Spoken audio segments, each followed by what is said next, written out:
আচ্ছা, এখন আমাদের কাছে যে সুখ আছে, আমি একটা সুখের কাহিনী উঠাইয়া ধরতেছি। এখন আপনাদের কাছে বিচার রাখবো কি আমরা সুখী না তারা সুখী। আগে আমি কাহিনী তুলে ধরি। 3 দিন পর্যন্ত ঘরে চুলা জ্বলে নাই, খেজুরের বিচিও ছিল না যে একটু চাবায়া পানি পান করবে। 4র্থ দিন ঘরের অভিভাবক যাইতেছেন তো বলতেছেন দোয়া করো আজকে যেন কিছু জুটে। সকাল গড়ায়া দুপুর, দুপুর গড়ায়া বিকাল, বিকাল গড়ায়া সন্ধ্যা, কিন্তু ঘরের মানুষটা শুধু বারবার তাকায়া দেখতেছে কখন আসবে, কখন আসবে, কখন আসবে। কেননা বাচ্চাগুলার চিৎকার আর দিলে মানতেছে না, কানে বারবার বাচ্চাদের চিৎকার আসতেছে খিদা। সন্ধ্যা যখন ঘনায় গেছে, সন্ধ্যা হয়ে গেছে, আর ঘরের মানুষটা যখন ফিরতে ছিল তো পর্দা উঠে দেখে আসতেছে, চেহারাটা মলিন, হাত দুইটা খালি। চেহারাটা মলিন, হাত দুইটা, আরে বোঝেন আমার কথা, চেহারাটা মলিন, হাত দুইটা খালি। যখন একবারে কাছে চলে আসছেন, এখন আর পর্দা নষ্ট হবে না, তো আওয়াজ দিছেন আলী। এইবার মনে হয় নামটা চিনছেন। আওয়াজ দিছে কি আলী, চোখে চোখ পড়ছে, জিজ্ঞাসা করছে চেহারাটা আলী চেহারা মলিন কেন? তো হাত উঠে দেখাইছে ফাতেমা মা ওয়াজাদনা শাই, কিছু পাই নাই, আজকেও ক্ষুধার্ত থাকতে হবে। তো ঘরের মানুষটা চিৎকার দিতেছে আলী ওয়াজাদনা শাকারনা লাম নাজি সাবারনা, পাবো তো শুকরিয়া আদায় করব, না পাবো তো সবর করব। দোনো অবস্থায় আল্লাহ আমাদের সাথে। আলী যাদের সাথে আল্লাহ থাকে তাদের চেহারা ফালা ইউনাসিবু লানা আন নাকুনা মাহজুন। আল্লাহ আলী যাদের সাথে আল্লাহ থাকে তাদের চেহারা মলিন হওয়ার শোভা পায় না। তোমার চেহারা মলিন, তো মলিন কেন? বলেন তারা সুখী না আমরা সুখী? আমরা সুখী? কি আমাদের বাংলাদেশে কোন পরিবার এরকম একটা চিত্র তুলে ধরতে পারবে? আগেরটা শুনেন আরো আজীব লাগবে। বলতেছে আলী হাসবে তো দরজা খুলবো, নাইলে খুলবো না। হাসবে তো দরজা খুলবো। আলী রাদিয়াল্লাহু তাআলা আনহু হাইসা দিছেন, দরজা খোলা। আমি দেখতেছি ফাতেমা মুস্কি মুস্কি হাসতেছে আর খুশিতে নাচতেছে, অথচ 4র্থ দিনের ক্ষুধার্ত স্বামীকে স্বাগত জানাইতেছে। মন জিততে হবে, স্বামী যেন না বুঝতে পারে যে আমি ব্যথিত হয়েছি। তো মুস্কি মুস্কি হাসতেছে। আলী রাদিয়াল্লাহু তাআলা আনহু বলতেছে, আলী রাদিয়াল্লাহু তাআলা আনহু বলতেছে আমি আর পারি নাই, পারলাম না। কাঁধে হাত রেখা বললাম রাহিমাল্লাহু ইমরাআতান, তোর মতো মেয়েদেরকে আল্লাহ রহমতের বৃষ্টির ভিতরে ডুবায়া দেখ। দাখালা যাওজুহা বাইতাহা সাররাত ওয়া তাবাসসামাত, এই অবস্থায়ও ঘরে ঢুকলাম আর তুই মুস্কি মুস্কি হাসিস। তো বলতেছে আলী আগেরটা শোনাবো, তুমি শুনাইছো আমিও একটা শোনাবো। তো বলছে আলী তুমি যখন ঘর থেকে বাহির হয়ে যাও তো হাজিনতু ওয়া তাশাওয়াকতু, তুমি যখন বাহির হয়ে যাও তো আমার চেহারাটা মলিন হয়ে যায়। আলী আমি সারাদিন তোর রাস্তা দেখতে থাকি, তুই কবে আজ কখন আসবি? আলী রাদিয়াল্লাহু তাআলা বলতেছে ফাতেমা এই জন্যই কি এক টোকায় দরজা খুলে দিস?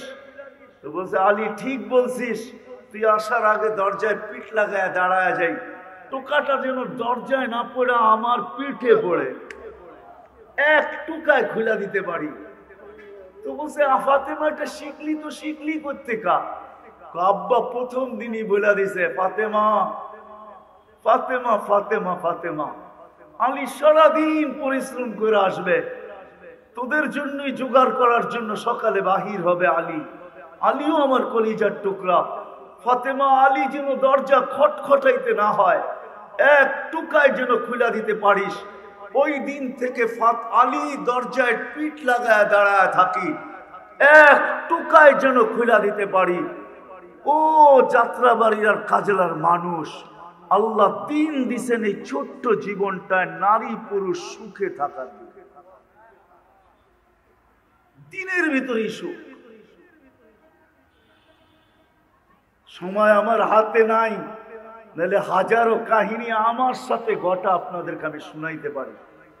হায় হায় ডেকি বলে আকাশে গেলেও বাড়া বাঁধে দান বাঁধে, ঠিক না? একটা প্রবাদ বাক্য আছে, ঠিক না? আমরা যেখানেই যেই মানুষ পানি পড়া নিতে আসে, সেটা আমেরিকা হোক আর কানাডা হোক আর অস্ট্রেলিয়া হোক আর উন্নত বিশ্ব হোক, তখন জিগাই পানি পড়া দিয়ে করবেন তো করবেন কি? হাজারো মানুষের চোখের পানি এইখানে ছবি সহ সেভ করা আছে। যদি পেন ড্রাইভের মতো খোলা যেত তাহলে ওয়াজের দরকার ছিল না, বড় একটা স্ক্রিন লাগায়া দিতাম, যেটাকে কি বলে প্রজেক্টর লাগায়া দিতাম, আর কম্পিউটারে ঢুকায়া দিতাম, আর আপনারা দেখতে থাকতেন আর কাঁদতে থাকতেন। আমিও কাঁদছি, আপনারাও কাঁদতে থাকতেন যে আমেরিকার মতো জায়গায় থাইকা তুমি এত দুঃখী। এইখানে তো মানুষ মনে করে সবাই সুখী। এখন তো দেখি তোমরা আমাদের চেয়ে কোটি গুণ বেশি দুঃখী, আমরা এর চেয়ে বেশি সুখী। ওই সময় ওই কথা মনে ওঠে আহমদ ইবনে হাম্বল রহমতুল্লাহ আলাইহি, আইনা আবনা আদ-দুনিয়া মিন হাযিহিল লাযযা। আরে আমাদের এই জীবনের সুখের থেকে রাজা বাদশার সন্তানরা কোথায়? আমরা যে সুখী, দিন দিছেন সুখে থাকার। এই জন্য সম্মিলিত জীবন, নারী পুরুষ সম্মিলিত জীবন, বরং এখন নারীর সংখ্যা পুরুষের চেয়ে বেশি। এই জন্য সম্মিলিত জীবনে যদি দিন না আসে তাইলে লাইফ তো হবে কিন্তু হ্যাপি হবে না। আজকে আমাদের ঘরে সুখের সমস্ত উপকরণ আছে। শীতের দিন যাত্রাবাড়ি নিয়ে কাজলা নিয়ে অধিকাংশ ঘরে পাওয়া যাবে, যাদের ঘরের ভিতরে ঠান্ডা পানির গিজার আছে, কিন্তু গরম পানির গিজার আছে, কিন্তু জিজ্ঞাসা করেন তুমি গরম পানি দিয়ে ডেলি গোসল করো, তোমার ভিতরে সুখ কতটুক? এটাও সুখের উপকরণ। সে বলবে আমি গোসল গরম পানি দিয়ে পরি বটে, কিন্তু আমার কাছে সুখ নাই। সুখের সমস্ত উপকরণ আছে, কিন্তু আমাদের জীবনে সুখ নাই। সুখ যদি থাকতো তাহলে পত্রিকায় কোনোদিন এই কথাগুলা উঠতো না, কোনোদিন মিডিয়ায় আসতো না। কোনোদিন দুনিয়ার সবচেয়ে উন্নত দেশ সুইডেন, সবচেয়ে উন্নত দেশ, সুইডেনের ভিতরে সরকারি কানুন আছে, আপনি সরকারিভাবে আত্মহত্যা করতে পারেন। আপনি যদি দরখাস্ত করেন, সরকার আপনার দরখাস্তকে অনুমোদন দিবে, সরকারিভাবে আপনাকে আত্মহত্যার সুযোগ দিবে। লোক আসবে, আপনি যেইভাবে চাবেন ওইভাবে আপনাকে বিদায় করে দিবে। সার্চ দেন মোবাইলে, তারপরে সত্যায়িত করেন। হায় হায়, উন্নত দেশের লোকগুলা কোনোদিন আত্মহত্যা করতো না। সুখের উপক্রম থাকলে সুখ হয় না। সুখের জন্য আল্লাহ আমাদেরকে দিয়েছেন দিনের পরিবেশ। যত বেশি দিনদার হবে অত বেশি সুখী হবে। সুখী উপকরণ আছে, নাই তো আমাদের জীবনে শব্দ সুখটা নাই, সুখ আমাদের শব্দটা নাই। উপকরণ আছে, আসবাব আছে, সব আছে, কিন্তু সুখ নাই। সুখ শব্দটা আমাদের জীবনে নাই। হ্যাপি কে কে আছে, কিন্তু বাট আমাদের জীবনে হ্যাপিত্ব নাই। হ্যাপি কে কে লেখা আছে, কিন্তু হ্যাপি শব্দটা আমাদের জীবনে নাই। You are no happy. আপনিও বলবেন যে আমিও হ্যাপি না, আমিও হ্যাপি না। হ্যাপি নাই কেন? দিনের পরিবেশ নাই। এই জন্য দিন দিছেন আল্লাহ আমাদেরকে এই ছোট্ট জীবনটা সুখে থাকার। একটা মাত্র দেখাইলাম আপনাদেরকে, বিবেচনা করেন ওনারা সুখী ছিল না, আমরা সুখী। ওনারা হ্যাপি না, আমরা হ্যাপি। অথচ ওই দিনেই আলী হাসান হুসাইনকে নিয়ে যাওয়া হয়েছে আল্লাহ রসুলের কাছে।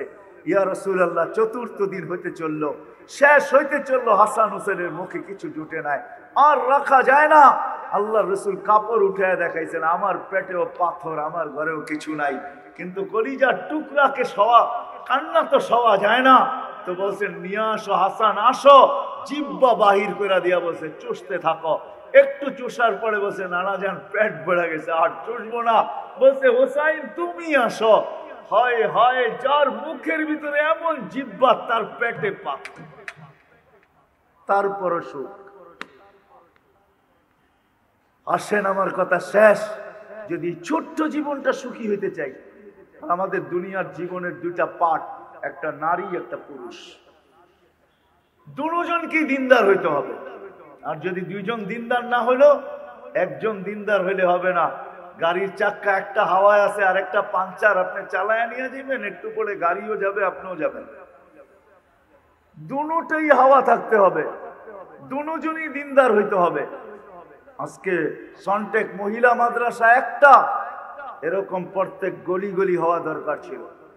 আমরা নতুন শিক্ষা, আধুনিক শিক্ষায় আমরা বিরোধী না, কিন্তু আধুনিক শিক্ষা যদি একটা শব্দ ডিকশনারিতে দেখি, জেনারেল শিক্ষা মানে কি? হ্যাঁ, জেনারেল মানে কি? হ্যাঁ, কি? তো সাধারণ জিনিস নিয়ে তো গৌরব করা যায় না, ঠিক না? আমার আওয়াজটা দেখেন না, দোলের মতো, এটা নিয়ে তো আমি গৌরব করতে পারি না যে আমার আওয়াজ একবারে সরিয়ে আসছে কুকিলের মতো। এটা নিয়ে সাধারণ শিক্ষা নিয়ে আবার কি গৌরব করা যায়? জেনারেল মানেই তো সাধারণ। কি ডিকশনারি তো এটাই লেখা, ঠিক না? কি আমি কি ভুল অর্থ বলতেছি? বাংলা ডিকশনারিতে জেনারেলের অর্থ দেখেন সাধারণ শিক্ষা। সাধারণ নিয়ে আবার গৌরব করে কি করে? আমরা এটার বিরুদ্ধে না। আপনি সাধারণ শিক্ষা শিখেন, কত শিখবেন শিখেন, কিন্তু হ্যাঁ, যতটুক না হইলেই নয়, যতটুক দিনদারি না হইলে আমি সুখী হব না, আমার সন্তান সুখী হবে না, আমি ফ্যামিলিগত সুখী হব না, বাপ হইয়া সুখী হব না, মা হইয়া সুখী হব না। এতটুক শিক্ষা কমসে কম আমাদেরকে এই সনটেক মাদ্রাসা থেকে নেওয়া উচিত। ওটার জন্য সহজ, যদি এইখানে মক্তব্য পড়া যায়, 3 বছরের কোনো একটা মেয়ে বা 5 বছরের মক্তব্য হবে কিনা জানি না, আমি কয় বছরের, 3 বছরের নুরানি মক্তব্য যদি পড়া যায়, আমার এই বিশ্বাস এই মহিলা কোনোদিন হারাবে না। একটা পুরুষও যদি পড়ে, ওই ছেলে কোনোদিন হারাবে না। কেননা কখনো না কখনো ওই মক্তবের শিক্ষা তার ভিতর থেকে আওয়াজ দিবে, তুই হারাবি তো হারাবি কি কইরা? তুই না ওই হাদিস পড়া আসছিস, নুরানিতে কতগুলা হাদিস মুখস্থ করায়, ওই হাদিসগুলা মাঝে মাঝে তাকে ভিতর থেকে বাইজা উঠবে আর বলবে তুই হারাস তো হারাস কি কইরা। এই জন্য আমরা কখনো কখনো দেখি কোনো জায়গায় গেলে মুস্কি হাসি দিয়ে কা হুজুর, তাবলিগি লাইনে গেলে কা হুজুর মনে কিছু নিয়েন না, ছাত্র জমানায় আমিও 3 দিন লাগাইছি। ওই সেটা তার কোনো না কোনো সময় বাইজা ওঠে। মক্তব্য যদি পড়ে তো কোনো না কোনো সময় ভিতর থেকে বাইজা উঠবে, তুই না ওই হাদিসগুলা পড়ছিস, আজকে হারাস তো হারাস কি করা। এই জন্য শেষ জায়গায় চলে আসছি, দিন আল্লাহ আমাদেরকে দিচ্ছেন এই দুনিয়ার জীবনে সুখে থাকার জন্য। এই মাদ্রাসাগুলা ওইটারই প্রতীক, ওটারই আলো, ওটারই সূর্য বলতে পারেন, প্রদীপ বলতে পারেন, প্রদীপও বলতে পারেন। এটারই আলো, এটারই সূর্য এই মাদ্রাসাগুলা, মহিলা হোক আর ছেলের হোক, দিনদারি মানুষকে শিখানোর জন্য। কেন একটু সুখে থাকতে হবে, কসম খোদার এখনো দুনিয়ায় পাওয়া যাবে। ঘরে হয়তো চুলাও মাঝে মাঝে জ্বলে না, কিন্তু ওনাদের আপসে যে ভালোবাসা, ওই ভালোবাসা যদি সারা দুনিয়ায়ও বাইটা দেওয়া হয়, তারপরও দুইজনের ভালোবাসায় বিন্দুও কমবে না, এরকম ভালোবাসা আছে না? নাই? আছে। নাইলে 7,000 টাকা বেতন পেয়ে সংসার চালায় তো চালায় কি করে? ওপেন দুনিয়া, ওই বেটি গার্মেন্টসে যায় না তো যায় না কেন? ও বলছে 7,000 কেন, তুই 5,000 পা, 5,000 কেন না পা, তোর গলা ধরে সুখের যে ঘুম আসে ওই ঘুম দুনিয়ার কোথাও আসবে না। নাইলে মসজিদ মাদ্রাসায় 5,000 7,000 টাকার বেতনে চাকরি করতে পারতেন না। আজকে তো ওপেন দুনিয়া, যদি ওরা বলে না আমি ভাঙ্গা দিলাম, নাইলে 5,000 7,000 টাকা বেতন পেয়ে সংসার চালাইতে পারে না। ওই ঘরের থেকে কোনোদিন অভিযোগ আসে নাই, আপনাদের কাছে চিঠি আসে নাই অভিযোগের, ওই ঘরে কোনো চাহিদা নাই। যদিও ছোটবেলার একটা ডাইজেস্টের পড়া মনে উঠছে, এই জন্য বলি, ওইখানে লেখা ছিল সকিনার আর স্বামীর সাথে ঈদ করা হইল না। তো পড়তে পড়তে কাহিনীটা এমনই ছিল, ঢাকা শহরে ইমামতি করে ঈদের দিন তো ঈদ পড়াইতে হয়, রোজার ঈদ বাড়ি যেতে যেতে বরিশাল যেতে যেতে পরের দিন সকালে নামে ঈদ পানি, কুরবানি ঈদের দিন ঈদের পরে নামাজ পড়ায় যেতে যেতে ঈদ শেষ। স্বামীর স্ত্রীর আগ্রহ ছিল যে স্বামীর সাথে যদি একটা ঈদ হইতো, কিন্তু হইতে আগ্রহ থাকতে থাকতে নিজে দুনিয়ার থেকে চলে গেছে। তো বাড়ির কেউ লেখছে সকিনা, নাম তো আর সকিনা না, লেখছে আর কি যে সকিনার আর স্বামীর সাথে ঈদ করা হলো না। তো আমিও নিচে লেখা দিছি, হ্যাঁ ঈদ করবে একদিন সকিনা জান্নাতে, তার ঈদ আমরা খাবো, তার ঈদ হবে, ইনশাআল্লাহ হবে। যেমন মুসা আর ঈসা আলাইহিস সালামের ওলিমা আমরা 100,000 দিন খাবো, টানা 1000 দিন ঈসা আলাইহিস সালামের ওলিমা আল্লাহ আমাদেরকে খাওয়াবে। আমাদের নবীজিরও 3 ওলিমা আল্লাহ আমাদেরকে খাওয়াবে, কেননা 3 জন বিবি জান্নাতে এখনো চলে গেছেন, দুনিয়াতে তো বিয়ে হন নাই, পান নাই, উনি চলে গেছে, ওইখানে হবে অনুষ্ঠান, ওই দিন ওলিমা আমরাও খাবো। আইটেম আল্লাহ পাক করবে, জান্নাতে পাক হবে না, ওই দাওয়াত তো আল্লাহর পক্ষ থেকে হবে। তো আমিও বলি সকিনার ঈদ হবে, কিন্তু ওই খুশিতে আমরাও থাকবো ইনশাআল্লাহ। এই জন্য আসেন, দিন দিছে আল্লাহ এই দুনিয়া একটু সুখে থাকার জন্য, আর দিন দিছেন ওই পুরীতে সুখের ঠিকানা জান্নাতকে এইখান থেকে অ্যালটমেন্ট করানোর জন্য, লুইপা নেওয়ার জন্য, এইখান থেকে বুকিং দিয়ে যাওয়ার জন্য, এইখান থেকে নিয়ে যাওয়ার জন্য। আল্লাহ আমাদের সবাইকে যতটুকু বললাম এটুকুর উপরে আমল করার তৌফিক দান করেন।